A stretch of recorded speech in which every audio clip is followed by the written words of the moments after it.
Happy Thanksgiving, Miami. This is Buy, Sell, Hold, a real estate podcast taking a look at what's going on behind the scenes from a no-nonsense perspective from two locals. I'm Peter Zalewski. I'm a condo consultant. I'm an expert witness. I'm the founder of the Miami Condo Investing Club. I'm joined here by my co-host, Daniel Hernandez. He's a real estate professional over at Compass Real Estate. He does condos, he does single-family houses, and his office is in Coconut Grove. So next time you're in the Grove, swing by, say hi to Daniel, and maybe you guys can go have some lunch or over at Monty's, or maybe you can go to Starbucks and have a coffee. Ooh, Starbucks and have coffee. I can talk all the crap I want about Starbucks. I drink it. The cold brew is fantastic. You can actually get a cup of coffee at Starbucks for like $3. People just get that Frappuccino with the CBD oil, and I don't know, and they wind up spending $15 on a cup of coffee. That's for the coffee podcast, which we aren't doing. Today is actually Wednesday before Thanksgiving. We're pre-recording this. We've only done this like 3 times to you guys ever in 28 episodes, but we figure nobody is working on Friday unless you are working on Friday, and I'm sorry. That's awful. But we figure, hey, no one's going to be watching the show live on Friday. Why don't we pre-record it? We give ourselves a break, and then we get to build up like 10 days worth of potential stories for you next Friday. So Peter and I have been working tirelessly for the last few days to come up with 5 completely new topics since we just had a show like 5 days ago. I was just telling Peter, I have so much respect for people who do this on a daily basis, because just to keep it fresh, to keep it new, it's a tremendous job. And this is a 2-man show, and we are so very grateful. I am grateful. It is Thanksgiving. I'm thankful for you, our fellow listeners, our participants, our guests, the real estate industry as a whole. Okay, maybe I'm getting a little emotional, but we are recording this, so this is going to go live on Friday at 4, and then we're going to chop it up into little clips, and you'll see it all over social media. But with that, for all of those who have never joined us before, this is Buy, Sell, Hold, and what we do here is that we pick a number of topics every week, and Peter and I discuss them. We talk about them. We give you some news updates, but we don't just read the news, right? Because that's not interesting. You can get news from anywhere. We got to opine. We have to have opinions. We have to have feelings from our experience, and that's why you watch it, because we do this. We're in the field day in and day out, and we can give you good insights. You don't have to agree with us. Hell, you don't even have to watch the show, but we hope you do. And with that, we're going to jump right into it. Miami-Dade College plays its trump card. That's a pun, because, well, Miami-Dade College decided ubiquitously that they were going to give a multi-acre parcel across the street from Biscayne Bay in downtown Miami to the Trump Library Foundation. Peter, you've spoken with several people regarding the value of this lot. What was that number, and how did you arrive at that? So the lot's about, depending on how you look at it, 2.5 to 2.63 acres. It's located right across to the south of the Freedom Tower. It's a couple blocks north of where the Waldorf Astoria is going up, where they're selling condos or trying to sell condos for $50 million a unit. It's on the west side of Biscayne Boulevard, right at the entrance to Port Miami. Used to be called Port of Miami, but they hired a consultant. They said, you guys need to rebrand. So drop the of. So now it's called Port Miami. It's no longer called Port of Miami. Probably $100,000 consulting fee, but that's a different story. So this site is centrally located, and as a result of that, it falls under the Mac Daddy of all zoning. It allows 1,000 units per acre. And guess what, Daniel? Well, if you're a developer and you build parking in a high rise, it's probably going to be about $40,000 a spot, $40,000 per spot. You know how many parking spaces are required in this particular development if they were to go forward with 2,500 units? Zero. Ding, ding. Wow. Normally, parking's about 1.5 parking spaces per unit, 2,500 units at $40,000 a shot. That's a significant cost savings. If you go ahead and you blend out what the current market price is, $2.1 million a door or a unit for one of these, you're looking at a sellout north of $5 billion. So we valued the property about $368 million. So, and for anybody who's just joining this calamity, and that's us opining on it, it is a complete calamity. What happened was on September 23rd, the trustees of the Miami-Dade College got together and they said, hey, we're going to give this to the Trump Foundation.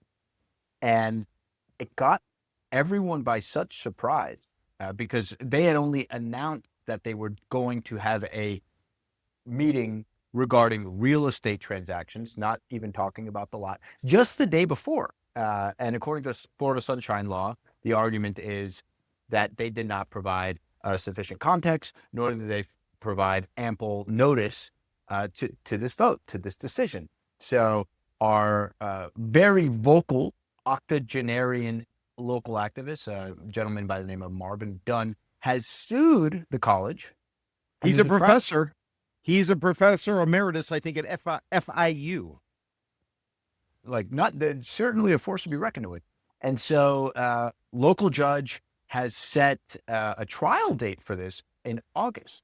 Now, why are we talking about this today? Why is it still relevant? Well, because the trustees have come together and they said, you know what, we're going to vote on this again.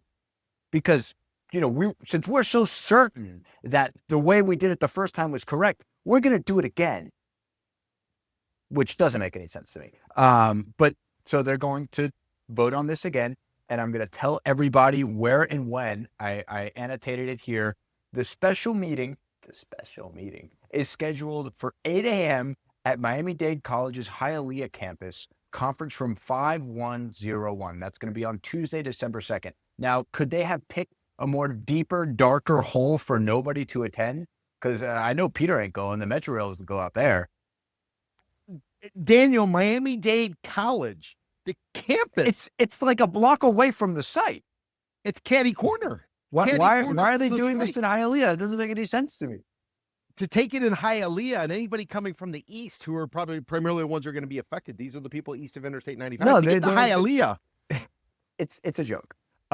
So effectively, this is just a little dog and pony show. But the constituency is pissed, properly pissed, and rightfully so. I mean, who's really come out and spoken out about this? Mike Fernandez, who held money back because of the anti-immigration stance that the Trump administration has. Why don't we get into some of that color? Why don't we get some of that color before you talk about the opposition? Let me sort of point out one thing. So you got the Freedom Tower. Freedom Tower is a 100-year-old building. It opened up in 1925. It was the Miami Daily News. Back in the day, during the Magic City era, and this is according to a book called Bubble in the Sun. And if you have not read it, you care anything about real estate in Florida, read that book, do it over the Thanksgiving, and then follow up with a book that Daniel recommended called 1929. It's part 1 and part 2. It'll take you back to the 20s and the 30s. But this particular building, it was a newspaper building. It was built to be spectacular at the time because we had so many newspapers and Miami was just blowing up everywhere. It was magical how everything just kind of came together. Fast forward, and we get the situation in the 50s and the 1960s. You have a bunch of people fleeing Cuba because of communism, because of Fidel Castro. They all come over, and Freedom Tower, which is now used to be called Miami Daily News Building, it becomes the Ellis Island symbolically of where people are processed as they're coming into Port of Miami, which is just right across the street. So they come there, they do it. So this has been saved and seen as a beacon of freedom, of the American dream, of bring us your poor, your weak, your everything else. Come on over. This is the Miami version of the Statue of Liberty. And the Freedom Tower is located immediately across the street from the Trump library location. I went to the book fair this weekend and I was in the Freedom Tower and I was videoing across the street and you can see the magnitude. Now, all that being said, you got a presidential administration that doesn't like immigration, wants to put America first, and wants basically they're picking out people, they're shipping them to alligator outcrops, they're shipping them everywhere else. And this library would be right across the street from this Freedom Tower. So the juxtaposition, it just sort of shocking. You can't make it up. And then to add to it, what do we got going on with this particular library? What could happen? Well, there was somebody who was really spearheading Miami-Dade College. Remember, when you came to the United States, maybe you came in through South Florida, maybe you spoke the language, maybe you didn't. Maybe you were sort of trying to integrate into the community. So what did you do? You needed to educate yourself. And how did you educate yourself? You went to Miami-Dade College. They offered cheap tuition. While the University of Miami might be $100,000 a year for tuition, you go to Miami-Dade College, it's like $80 and $100 a credit hour. So significantly different. But what it did is it helped people learn English. and help people create skills and for the United States and for the Miami market. Then they get integrated. Then themselves as well as their kids, they could strive towards living the American dream, which is what it's all about here in the United States. It doesn't matter what your politics are. Everybody sort of looks at that. We're supposed to be this beacon of light. So you're going to have the Freedom Tower right across the street from potentially the Trump Presidential Library. And there's an anti-immigration bend in about 50 miles to the west. You're going to have Alligator Alcatraz, which is a pop-up detention center in the middle of the Everglades, just to sort of juxtapose, oppose it. Now, if we take it a step further, Eduardo Padron, the gentleman who really kind of led Miami-Dade College, he saw that the only way to ensure Miami-Dade College could continue to serve its mission was to get in the real estate game. That's how money's made. Right. He accumulated this dirt when nobody wanted to go in there because downtown Miami was effectively a shithole. It was one-story buildings. You had air conditioners on top of the roof. They all had to be barred so people wouldn't steal the ACs for scrap metal and sell it down on the Miami River. He had the vision, so he thought, okay, ultimately, when we sell off this dirt or if we do something with it, it's going to maintain Miami-Dade College. So guess how much Miami-Dade College is receiving for this site? Take a guess what that number is. Goose egg. Goose egg. So this money that effectively, you always hear about Harvard University, you hear about these Stanford, you hear about these Ivy Leagues, they have these huge endowments. This was effectively Miami-Dade College's play to ensure that it could serve the purpose that it was basically set up for or basically morphed into. That's our situation. And one last tidbit I would throw out, Daniel. We have a mayoral runoff election coming up. We have two candidates. One candidate has been endorsed by President Trump, even though this is a non-political or an apolitical election. The other candidate effectively is a Democrat. So we got a Republican, we got a Democrat. President Trump's gone out of his way to sign off on one of the candidates.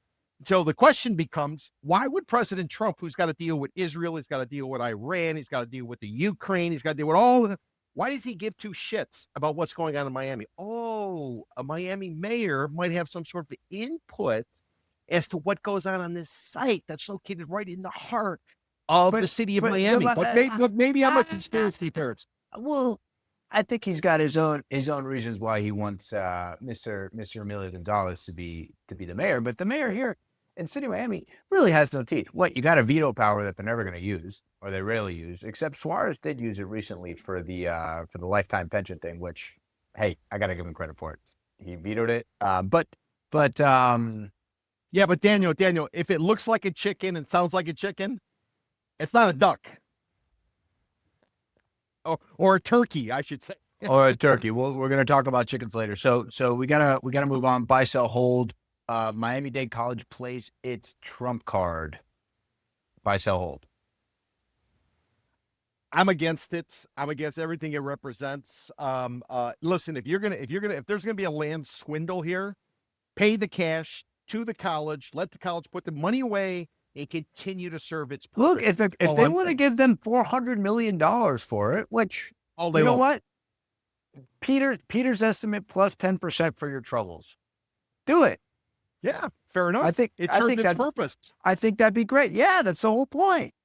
I'm with you on that, Pete. So, and this we thread the needle nicely here on buy, sell, hold. So, what happens when constituents throw fits? And maybe there's just too much money at stake with the Trump library thing, and we're just, dogs barking up a tree. But what happened on Key Biscayne at the Marjorie Stoneman Douglas Biscayne Nature Center is quite amazing. So, as the tale goes, this nature center was opened, I think, about 25 years ago, and they had raised money privately to do so. This is on Key Biscayne, Crandon Park, like getting into just past the Bear Cut Bridge in Virginia Key, and you're getting into the beginnings of Crandon Park on the left side of the street there, right there on the ocean. So this nature center has provided free summer camps to underserved kids. It's given school tours. It's this amazing little organization, and it's been run by the same woman for its whole lifespan, for 25 years. And the deal was the deal was that they were going to have a lifetime of free rent here.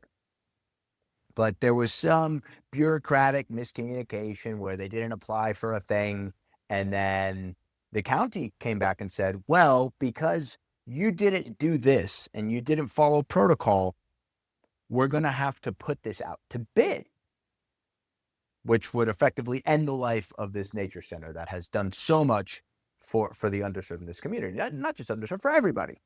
And the community got together and they threw a fit.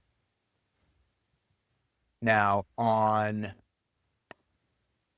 I think the letter's dated the 16th, but I can pull it up for the gang. But there's a letter signed by the director of Miami-Dade County that basically calls off the hounds and says, all right, you guys can stay month to month while we negotiate what the output here, what the end game is going to be here, because people got pissed, and I applaud the constituents. I applaud the activism, because this shows that if you don't leave your fucking head in the sand, the administrators actually do have to respond. And if they don't, they know that there is a chance that they might be out of the job next time you go to the ballot box. So applause. And that's just that news. And I think if the folks regarding the Trump activism piece, look, I mean, there's really nothing you can do about this vote unless you want to take time out of your Tuesday morning when you actually have to go to work to go to Hialeah instead. Bananas. But you can throw a fit, and administrators do respond. Is the Trump Library brouhaha bigger than a nature center?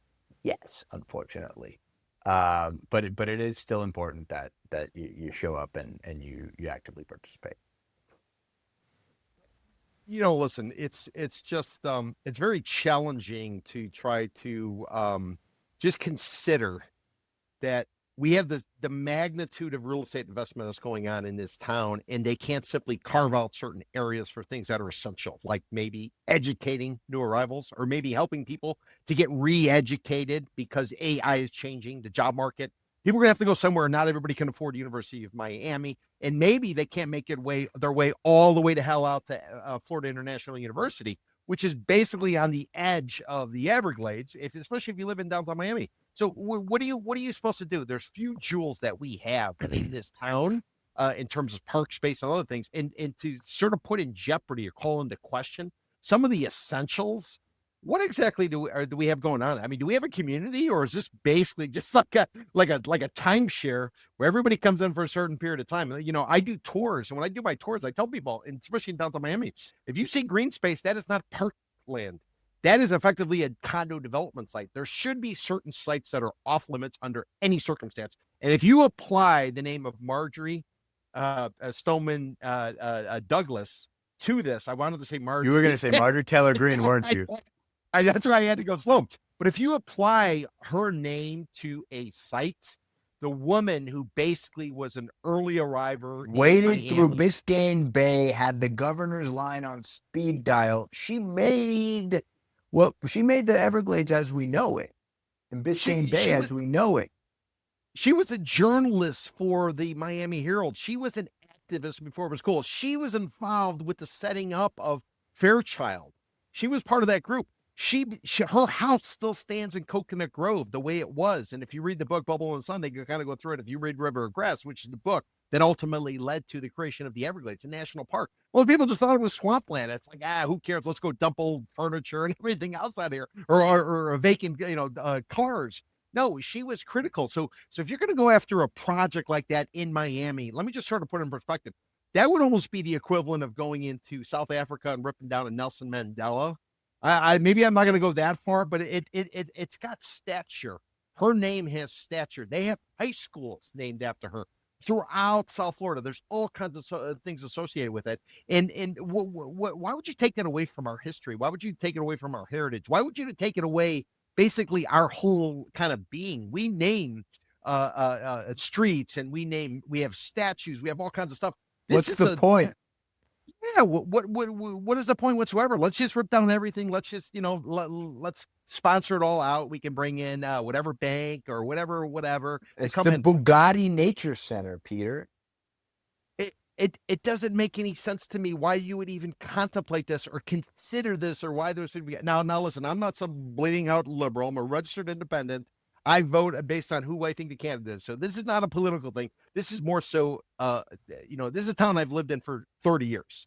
And I consider it home. And when I see these obnoxious steps to try to just weasel out some of the stuff that kind of makes up this community. Do I go there all the time? Hell no. I might have been there once in my life, but that doesn't mean going forward it's not a critical part. And and kudos to the Crandon family. They had the tennis center there, and there was some shenanigans were going on, and they said, you know what, piss off. And they shipped the tennis center up to Stephen Ross, Old Man Ross's Hard Rock Stadium, so they can do it. So certain times you got to take a stand, and stuff like this, which is critical to the overall community, I think is worth taking a stand. So whether it's a Trump presidential library site and or this park, I think these things are obnoxious, and I don't think the community benefits from it. Now, if you're going to pay people some kind of money to maybe go elsewhere for whatever reason, that's a different story. But please don't touch our few jewels we have left, because we have to deal with traffic, congestion, lack of public transportation. At least leave in place some of the things that were set up in the past, so the future generations can actually realize and start to understand where they're at. That was a good speech. That was good. Sorry to get off my soapbox. No, that was so good. That was so good. So I guess the question is, what happens when constituents throw fits? And we're buying that. You gotta buy the fit, guys. You gotta get angry. Read the newspaper. Don't read the newspaper. Get it from TikTok, wherever you get it from. Right? It's a means to get educated about the community. And if something gives you if it rubs you the wrong way, you can do something about it. And if you don't vote, really vote. We had the highest voter turnout in city of Miami mayoral elections in like 20 years with 21.67%. Wow. Huge.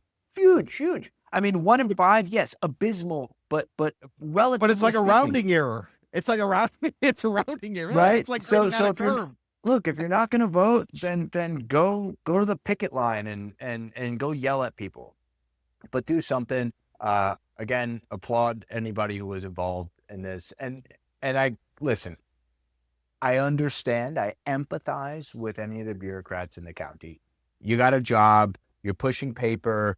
This file wasn't filed on this day, and protocol says we have to put it out to bid, but then you put your critical thinking hat on and you say, wait a minute, this probably wasn't the intention, and let's figure it out. Let's put it to a commission vote. Let's tell Daniel Levine Cava to pick up the phone, and maybe she'll fix the airport one day. That's another topic for another day. But yes, so I'm a buy. Yeah, I would be a buy too. And by the way, anybody takes the Metro Mayor Levine Cava, she is addressing the escalator issues. You take the Metro, all the escalators were broken. Now they're actually working. So salute. No. Took forever, but Took now forever. they're actually working now. And you don't have to go in the elevators that smell like urine. So that's a good news. That this is progress. I love progress. You know who else loves progress? A gentleman by the name of Moishe Mana. Mana gets emotional about Miami. You sent me that. I think that might be my best one yet. You sent me a nice podcast that South Florida Business Journal did interviewing Mr. Mana, and he talks about the Americas as a whole, which it's kind of interesting when you zoom out and you think about it from 85,000 feet up. Trump administration has this America First policy. Well, guys, we live in the United States of America, but the Western Hemisphere is the Americas, right? And so Mana has this thought that's like, hey, the only way that the Americas, the Western Hemisphere, can compete with China is that we all get together, with Miami sort of being the choking point here, the bottleneck, the connector, the great connector between Latin America and the rest of North America, and we can compete. And you can't just do that by putting up high rises everywhere.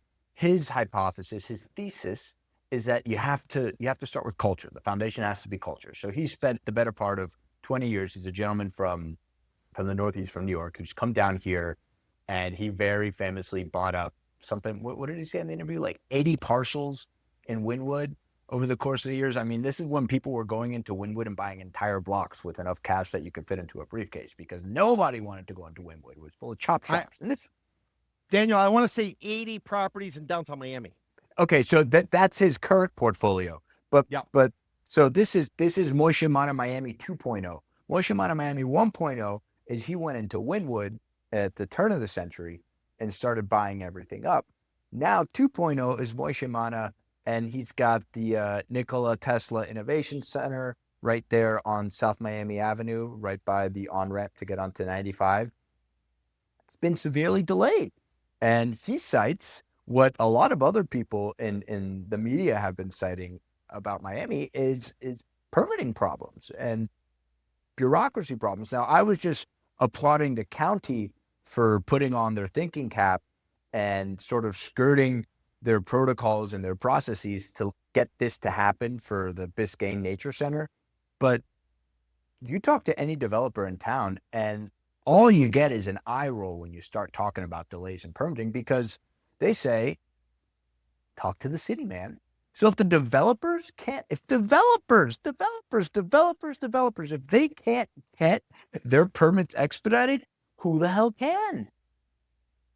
Well, there's always two sides to every story, just in terms of the permitting issue. A lot of times what I've been told and I've heard is the reason that they're getting delayed and things are happening is you're trying to kind of go outside the box and understand what Miami 21 is. Miami 21 is this this visionary move that was adopted locally, and people study it. They look at it from all over the world in terms of urban planning, urban design, things like that. And basically it says you can build basically anything you want as long as you do these certain types of things. And they give you all kinds of freedom, opposed to like you go to a Coral Gables. Coral Gables, if you build a certain architectural style, they'll give you extra stories, but otherwise it's very limited. So Miami 21 is saying, listen, we're going to allow you to build whatever you want to build, assuming you're within these certain parameters. Now, there are catches, especially if you go integrated downtown Miami because of square footage and because of other stuff. But generally speaking, it's meant to be developer friendly. So a lot of what's going on in greater downtown Miami since 2000, and the impetus behind Miami 21 was the 2000 census, where Miami was declared the poorest big city in the country. And a mayor called Manny Diaz, he pushed forward this Miami 21 because money was flying into Miami International Airport. It was going over the causeway into Miami Beach, and nobody was spending cash here. So it was effectively a hole in the donut. You had Miami Beach, you had Aventura, you had the Grove, you had South Miami, you had Doral was maybe coming into its place, the Gables, but it was all empty. So they needed a way to basically incentivize and allow developers to come here and build as high as they want. So many developers have been able to do it. The ones who haven't been able to do it, I would argue it has to do a little bit more what they're trying to do rather than the zoning. Now, is there bureaucracy and stuff like that? Yeah. I do know people who headed the planning and zoning and other things. These people want development. They want to make it happen. It's just sometimes when these developers are really trying to twist the arm of the city and shake them down for all kinds of extra things with the, with the carrot that it's going to turn into, this great project, and you simply can't pass it by. So it's a give and take. But what I thought was interesting about Moishe Mana in his interview, Daniel, is he said Miami's a bunch of hillbillies, to quote him. He said we are cultural hillbillies. We don't understand what's going on, and he simply is trying to help. Well, I mean, he's comparing Miami to a place like Milan. Guys, we ain't gonna be Milan. We ain't trying to be Milan. People from Milan come here so that they can wear bikinis. It's cold in Milan. I don't want to be Milan. No. But credit to him. He's trying to keep. Okay, so let's go back to the 1980s. This is before my time, but I've read books about it. There's a great book called Miami Babylon on it. Joan Didion did a book called Miami as well. This is the 80s stuff. So back then, we were coming out of Mariel boat lift. We were coming out of the retirees, the demographics that were changing. And at the time, Miami Beach was on some hard times. So what did they decide to do? They wanted to knock down all these Art Deco, these pieces or whatever. They were inefficient. They want to knock it all down. Who was the mayor of Miami Beach at the time? Was it Dowd? Wasn't it Dowd, the guy who got taken down for? No. Who was the big? There was a big New York socialite lady. Kapman was the one who led like the whole. Who led the Art Deco movement? Yeah, Barbara Kapman. Barbara. Yeah. So what I'm trying to tell you is, in the 80s they saved what was Art Deco. Okay. And now people love it. Well, I mean, Miami Beach has got some challenges, but still people love it. So what Moishe says, or Moish, they call him Moishe, I don't know, it's Moishe, Mana. What he said is downtown Miami at Flagler Street is very unique. I love the structures. They're inefficient, but I love it. And I think it can The be that type Freedom of community. Tower, the old courthouse. But especially Flagler Street. Yeah, the old courthouse, stuff like that. It's got a vibe. It's cool. It's kind of gritty. So he's doing everything he can. The problem is he's 68, 69, and because of planning, he says he doesn't know if he's going to live long enough to be able to see everything kind of play itself out. But he has grand visions, and they asked him, well, why are you doing this? Are you making money? Are you taking money from other businesses to keep this thing afloat? And he said, yes. This is his It's Don an Quixote emotional moment. investment. That's what he said, right? Well, it's legacy. He said this is his legacy project. This is his Don Quixote. This is effectively his Tony Goldman. Tony Goldman was somebody who came in. He went into Wynwood after he did stuff in South Beach and he did stuff in New York. And Tony Goldman now is recognized in Wynwood. And I think Moishi, however the hell you say it, he Moishe. wants to be recognized, I think, on Flagler Street in and around greater that central business district. So I salute him for that. I also salute the fact that he seems like he's a hell of a character. I would love to go have a beer with him and talk shit because this guy is very interesting. And I would encourage everybody to check out the podcast. South Florida Business Journal did it. They have an interview with him, and the guy is amazing in terms of his insight. But you can tell he likes to curse. And he likes to rub people the wrong way, but as do we. I think we might get along. I'm a buy. I drink the idealism Kool-Aid from this guy. Yeah, me too.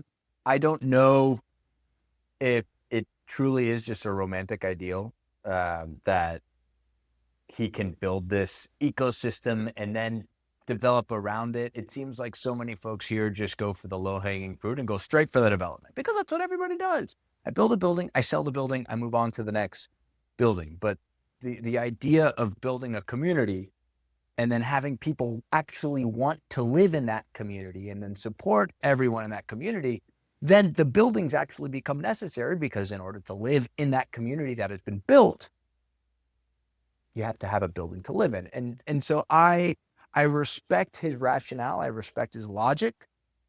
I hope he can get it done because we've talked about Flagler on this show several times, and it's a shit show. Nothing going on whatsoever. It takes forever to do the redevelopment. In fact, he said during that the is podcast, that is Main Street, dude. That is Street Zero. That is if Miami had a Main Street, Flagler would be it. It's so true. It's so true. He talked about during the podcast that every 10 years they redo Flagler Street and they think if they improve it, it's going to be better. It never happens. But he actually went out and had his own architectural renderings done. He and spent then $150,000 of his own cash to do it. And he donated it so they could go and they could build it that way. How many years they started construction during the pandemic? On this, Years. what are they like? Years. And blocks they into it? just opened like phase 1 of 3. I don't know. I'm a buy. I like him. Maybe Ken Billions will never get to lunch with him, but I think Moishe's a more accessible guy. Moving along, Edgewater's getting more climate resilient units. They're getting more units. Edgewater is getting more units. Commission voted last Thursday. I think it was the same meeting where they punted the Watson Island sale vote. But first read of the new zoning density. So in Edgewater, and it's actually going to include Watson Island, curious timing, and Venetian. I don't know what they're trying to do on Venetian, but the residents on Venetian are allowed. I don't think they'll allow for more density on Venetian. But so Watson Island and Edgewater are included in this. What is this? It is a resiliency fund, Peter. And a resiliency fund, that's what we can't say climate change here, but what we can say is that we're building resilience. What are we building resilience to? We're building resilience to rising seas, Peter. That means higher seawalls. That means pumps. If you've ever been to Sunset Harbor, really posh community over there in South Beach, where they have Lucali and Pub Belly and Barceloneta. Well, I don't know if you remember, but about 10 years ago now, they actually raised the street. So if you go to any of these businesses, you got to walk down steps, probably 4 or 5 feet down onto the retail level, and there are pumps that pump water out of Sunset Harbor. Well, Edgewater, because it is so aptly named, it is on water's edge. If a little trickle of water falls from the sky, it floods just immediately. And every new building that goes in there has, I don't know, at least a couple hundred units. How many cars per unit, Peter? Good question. Those buildings are typically 300 units and there's 1.5 spaces. So call it 450 parking spaces. Okay, so you're adding 450 cars. Streets aren't getting any wider. We know that from Brickell. So streets aren't getting any wider. It's flooding. Something needs to be done. And, you know, we got budget issues in this town, dude. So Damian Pardo backed this resiliency trust fund. That's effectively what it's called. And it's going to require, and Peter and I have to read into it a little more, but the headline is $35,000 per unit will have to go into this fund. So if I'm building a 200 unit building, 35,000 times 200, I have to put in, holy shit, another $7 million into this resiliency trust fund. Now, we don't know for sure, right, Peter, if it's $35,000 per additional unit. Like if I can build X and now I can build 2X, is it for the new units? Is it retroactive where if I haven't broken ground, I now owe this $35,000 per door? I don't know. And we will have an answer for you by next week's show. Yeah, you know, I would think it's like an impact fee. Like for It's instance, an impact fee. Yeah, if you're on the beach, Miami Beach, and you want to put tables and chairs outside, they bang you for every chair. But that's a table. tremendous sum, $35,000 a unit. I mean, you're selling some of these units. There are really high-end condos here in Edgewater, but there are also condos that they're selling for $600,000. So 5% of the unit, because this doesn't seem to be a relative fee like an impact fee. An impact fee is dependent on your impact, right? The size of your building, your footprint. If it's $35,000 a unit, whether you're a $500,000 unit or a $5 million unit, that can be significant. That can eat into a developer's margin in a big way. Yeah, and to kind of give people an idea about this area, how bad does it flood? We're not talking about puddling. We're talking about full-fledged. All in your Beamer. Call your AAA guy to come pick you up and tow you over to Bremen or something for your BMW because the whole thing is shot, the engine is shot. So when it comes down, it comes down. There's not a lot of green space in and around there because they're building so close to the sidewalk. There's no real setbacks, maybe a little bit of green space, which is another reason why I do my tours, my walking tours. I tell people don't walk on the sidewalk, walk in the street because, 300 units, 0.5 dogs, and there's no green space. So you got to understand, this is high density. The bay is right there, hence Edgewater. Biscayne Bay is right there. A storm came through. What was the storm that hit us in like 2017, 2018? Dan? That was Irma and Maria. Irma Maria. So what they're doing is they're raising almost the entrance to these buildings. The building I was in, you actually entered on the second floor, so the parking garage was below. They didn't have the full-fledged 8-story pedestal, and I went into the ground floor. Water was, I'm 5'11", I say 6 foot, but I say 5'11". Water was over my kneecaps. That's how high it was. And we didn't even get a direct hit from the hurricane. So everybody whose cars were in the garage, forget it. Good luck with that. And we're talking about people who are dropping big money on rent, and therefore they probably got expensive cars. So this is something that's definitely needed. But this is how we address climate change down here. We build more, and the rationale is, what the hell are you going to build more for? Well, because what they do is, because so much money is funded by property taxes, whether it's the city, the county, the school board, it's coming from the property tax. So the way that that Miami Beach started this in order to build those pumping stations and other things, you want to encourage more development. Therefore, you got more tax revenue coming in, and therefore you can allocate more. That's the general concept. So this seems to be like City of Miami under the Commissioner Bardo. They're going in the same direction. So yeah, the only way we can deal with this, because we're not going to be able to tax people otherwise, let's charge more, get better valuations, take some of the cash and earmark it for this. So I kind of understand what he's doing. And listen, by the way, if you live down there right now, good luck driving anywhere because the traffic is so horrendous. from 7:30 till 9:30, and then again from 2:30 till 7. So if you're down there, you're pretty much walking everywhere, taking a trolley, but it takes forever and ever and ever. So how does it all play out? I don't think anybody knows, but at least they're identifying that we have a problem and they're coming up with some sort of solution. I'm sure there'll be ways to work around it, though, from a developer perspective. I mean, it seems pretty cut and dry. You're building a 300 unit building, you got to spend $7 million into this fund. What I think is interesting, and I was just thinking about it now. I didn't research it beforehand, but I was thinking about it now as you were talking about it. Is did they wind up dissolving the community redevelopment agency for Pardos District that they took away from? Weren't they going to take it away from Carollo? I don't know. There was a CRA, there was a community Yes. redevelopment district, right? Community redevelopment agency responsible for outside of the DDA, outside of the Downtown Development Authority, and they were going to sunset it. And those redevelopment agencies command an insane amount of cash. So I just did the quick back of the napkin math. I know Peter can pull the numbers for next week, but say, I don't know, Peter, 2,000 units over the next 5 years in Edgewater. Is that realistic? It might be on the low side. Okay, so that conservative estimate, 2,000 units times 35,000, that's $70 million that's going to have to be paid into this fund. And that's over the next 5 years. That's a lot of seawall and pumps, my dude. Or potentially a lot of grifting. This is where all the grifting and shit happens, guys, by the way. And these cousin Paco, which is nobody, neither of us is cousins, but he is our fictitious permanent guest on the show. Cousin Paco, he does a ton of contractor work for the city and the county.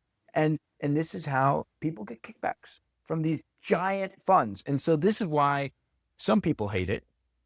I guarantee you this is something that developers are going to point to. They're going to say, this is bullshit.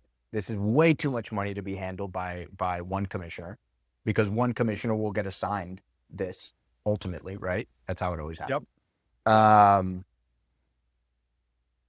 That all being said, I'm still a buy. I think we need it. I think.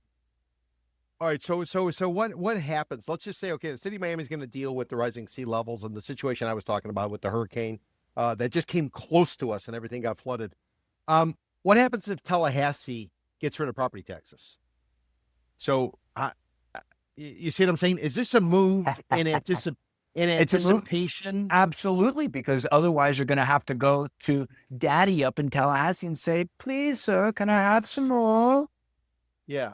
No, yeah, but there's good news. Supposedly, it's only going to be in Edgewater, which is effectively going to be from about 17 Terrace all to about 36th Street. It'll be the Bay to maybe like, I don't know, Miami Avenue or Northeast Watson Island and Venetian. Watson Island as well. Watson Island, the timing is very, very curious. Two big developments are slated to go up on Watson Island if the Merrimack and BH3 guys can get their things together, and if they can somehow retort the new appraisal that came into the city of Miami, flagging that property, that 3.2 acre parcel that they were about to steal. And when I say steal, it was still $29 million, but steal, because a private appraiser just came back to the city. You know how much it was? Over $200 million, Peter. That's the real number. That's the real number, not the verdict. Yeah. This restrictive zone, the lease is restrictive. We can only build this much. Bullshit. And even if it is true, it might be true on paper. You're going to lobby. You're going to invite people to the F1 race. You're going to send them to Saudi Arabia. Who wants to go to Saudi Arabia? By the way, totally random country of choice, not pointing fingers anywhere. FIFA World Cup. You're going to get World Cup tickets for the 4 fucking games that are going to be played in South Florida. They keep on talking about FIFA.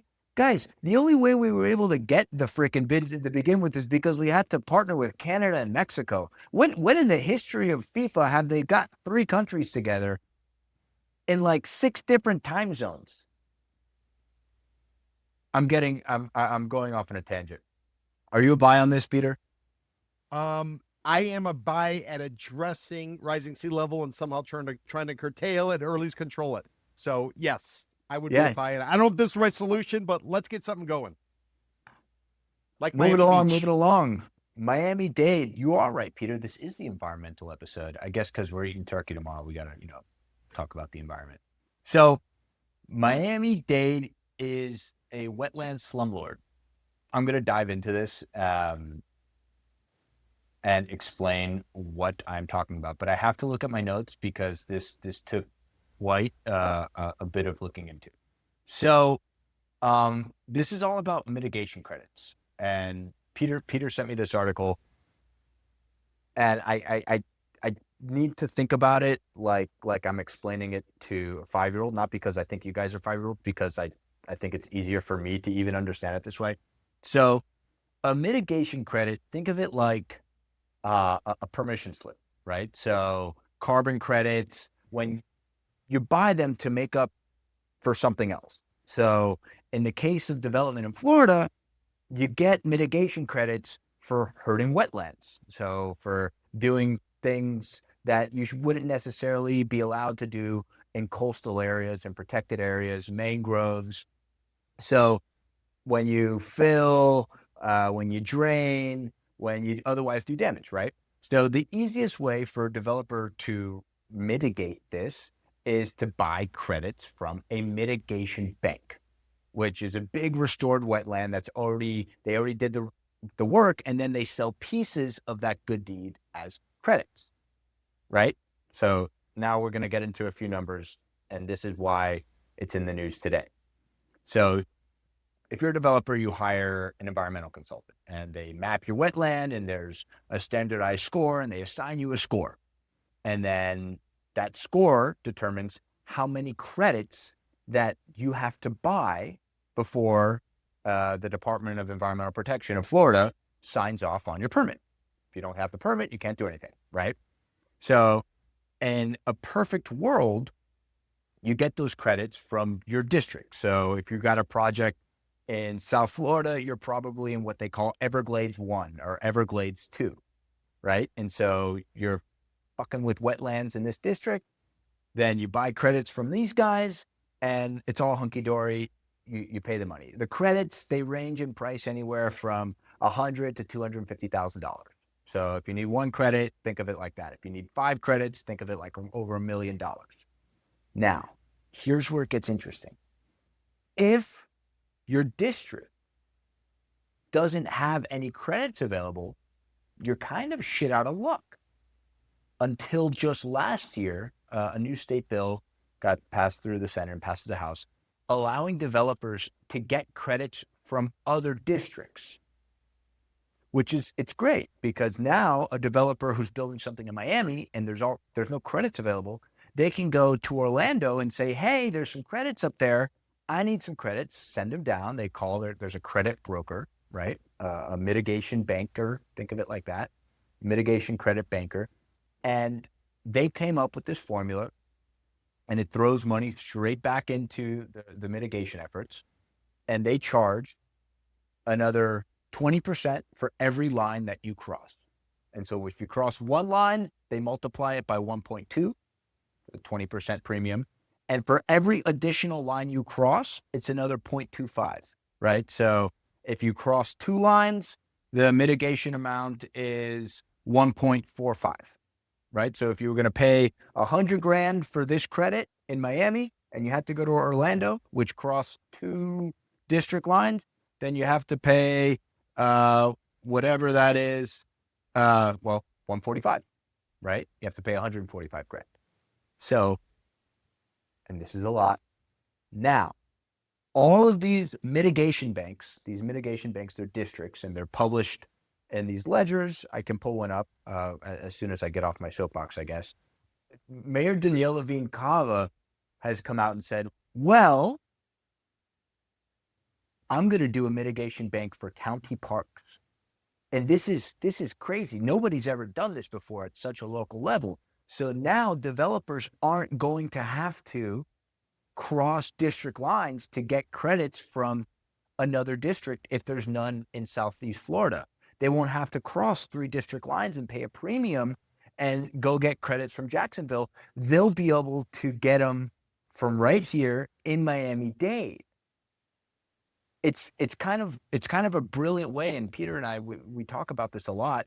The dichotomy, the power struggle between local governments trying to get cash and Tallahassee trying to get that tax cash. But if it happens all here locally, then developers pay less and the money comes straight into the county. And that's it. That's my fifth grade explanation, my understanding of it. I think it's a good idea on paper, but I do admit I have to read a little bit more about it. Yeah. And, Daniel, I think that's much better than a fifth grade description. I'd probably put that like, Sophomore level? bachelor degree area. No, Wow. Whoa, Peter. definitely university level. Definitely university level. So, that's all I can add to Daniel. Big pictures. Everybody needs to understand. Real estate is what fills the coffers. Property taxes fill the coffers. It gives the money to the city, the county, and the school board.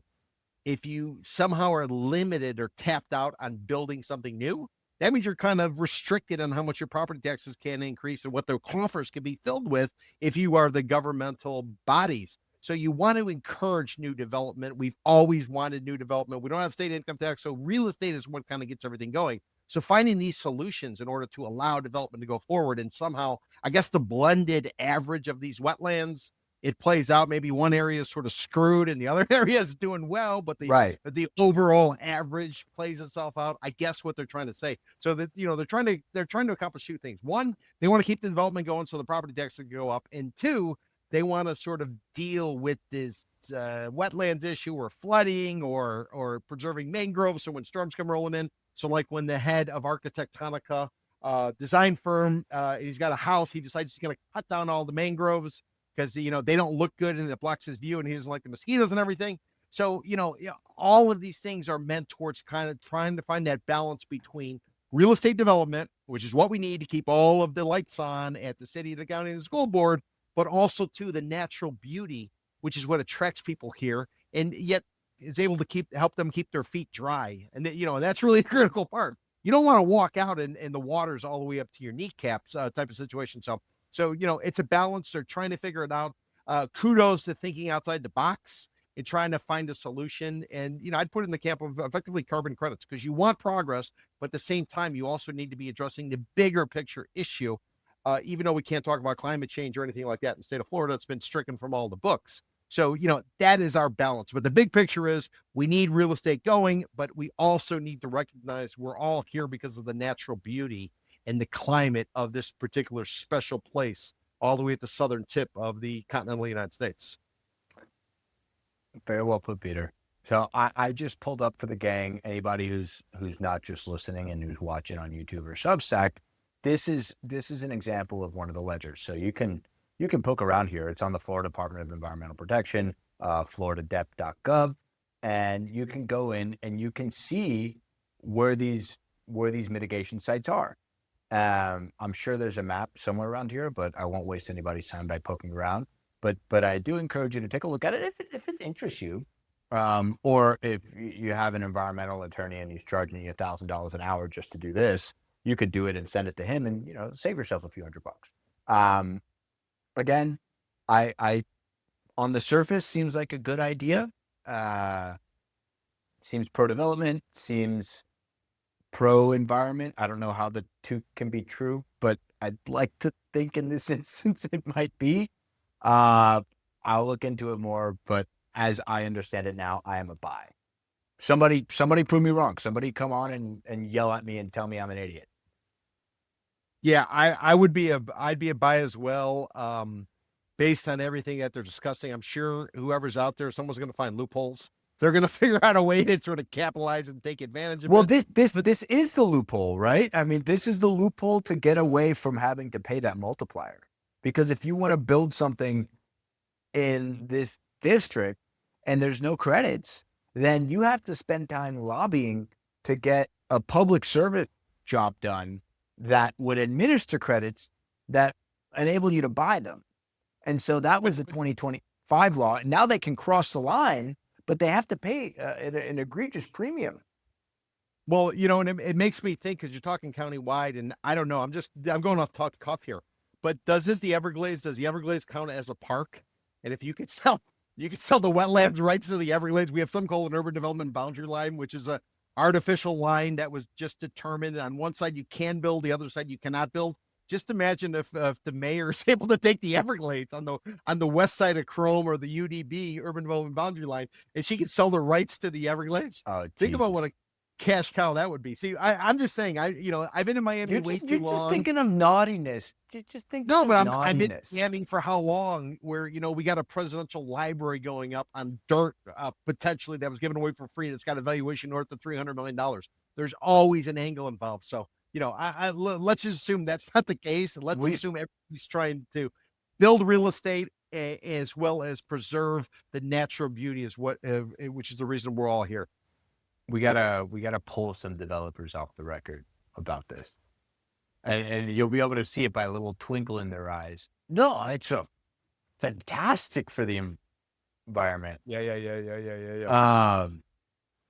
All right, we were gonna be done, and we've been great with time today, but Peter had one thing, and because it's Thanksgiving, guys.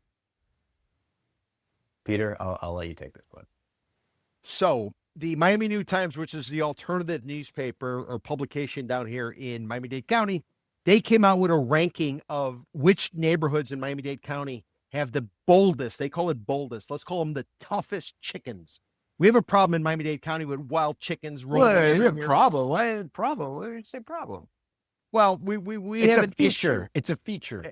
It's an amenity. You're right. It's a feature. So we have flocks of chickens that are all over. So Little Havana has its own. The chickens in Little Havana have a vibe. The chickens in Little Haiti have a vibe. Those in Coconut Grove and Coral Gables, they have to deal with the peacocks, which are also wild. So then you get into downtown Miami and Brickell. They have their own chickens and all these different personalities of chickens and neighborhoods. Alapata, which is an area just north of the river, in and around Jackson Hospital, that medical center. So the New Times went ahead and they ranked the chickens in terms of which ones were the boldest. And the question they ask is, if there was an apocalypse or if there was a Mad Max type of situation, we all remember that movie, from Australia where there's no water and it's like roaming bandits going around. Which flock of chickens would do the best? And it got us thinking, when you go to Little Havana and you go to parts of Miami, back like in the early 2000s, I think it was Chicago, they came out with this idea where they put cows outside of buildings. It was public art. It was a movement towards public art. Many cities then followed, and you had we had flamingos, didn't we?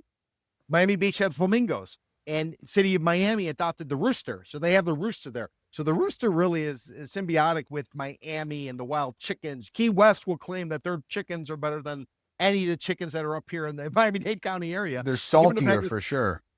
Saltier for sure. So the question for everybody to sort of contemplate as you see these wild chickens roaming everywhere is which neighborhood has the most refined chickens and which ones would have the roughest chickens. And we have a local historian. This gentleman is highly acclaimed. He's called Paul George, Dr. Paul George. He used to teach at Miami-Dade College. He does walking tours. Anybody coming to Miami for during the winter buying season, look up Paul George. He does these walking tours. I highly recommend you go to these tours. He's actually quoted in the New Times story. They go to this legendary historian of Miami, talking about the chickens in the different neighborhoods. And he makes the case that the peacocks that are wild, they don't get along with the chickens, but the peacocks are definitely they're not liked by the residents because they make loud noises where the chickens don't. Oh, do they make loud noises? Those peacocks, they jumped on my roof before. I'm sure they have, and I'm sure they left a mark. They have talons, Pete. Yes, they do. Oh, yeah, they're like velociraptors with pretty colors. People who move here from the Northeast and see peacocks just roaming around for the first time, and then they sprawl up their wings like that. It's funny to see somebody see it for the first time, and I'm just thinking, oh, they just crap everywhere. That they do. And if I could just add one point about these chickens is, I made a call to the county and I asked them, there's wild chickens everywhere. How do you sort of deal with them? Can I shoot them? This was a joke. I don't have a gun. Can I shoot them? And they said, no. We'll send out animal control. I said, okay, well, walk me through it. How does it work? They said, well, what we'll do is we'll put a bunch of guys and women in a van. We'll drive around in the neighborhood. And when we see them, everybody will jump out of the van and they'll chase them with nets and they'll catch them. And this is how they eradicate the chickens. And I thought it was all BS. I Like a thought Looney Tunes commercial. yeah, I thought the person at the county was BSing me. Fast forward a year or two, I see two guys running down the middle of the street with fishing nets. You know, the ones that kind of go up. They got the circular. Yeah, the like telescopic bring fishing it up. nets. Yeah. They're chasing the chickens down the street. They actually cornered one with the net, and this is how they get the chickens. This is why we're never going to eradicate chickens here, because they have guys running down the street with nuts trying to catch chicken. And to close the show, I want to know how they catch their chickens in Milan, because that's the real cultured, that's the real global traveler. Does Milan even have a chicken problem? Apparently not. They're too sophisticated to have chickens. I think we should embrace the chickens. It is what it is. Why? What's the origin of this? Is it because all the cockfighting was very popular in the 80s and it just kind of spread? Well, then the New Times piece gets into that. They talk about, like, in Hialeah. Hialeah is one of the areas they say the Hialeah chickens, the wild chickens, those are the ones that escape from people's yards. So they were actually there performing a service with the eggs and everything, versus the chickens that are in the Gables and in Miami and downtown Miami. These are more like rogue chickens. And by the way, they say Little Havana, the chickens and the roosters there are the boldest of them all, and they have swagger. Unlike any other chickens elsewhere, while the ones in Little Haiti, they're more so on the edges, and they sort of pop in and pop out. Where in Little Havana, the chickens walk around and they like to be photographed. So, just something to keep in mind, much like the Key West chickens.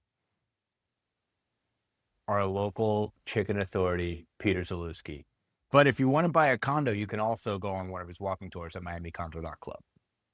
And with that, everybody, I guess we're a buy.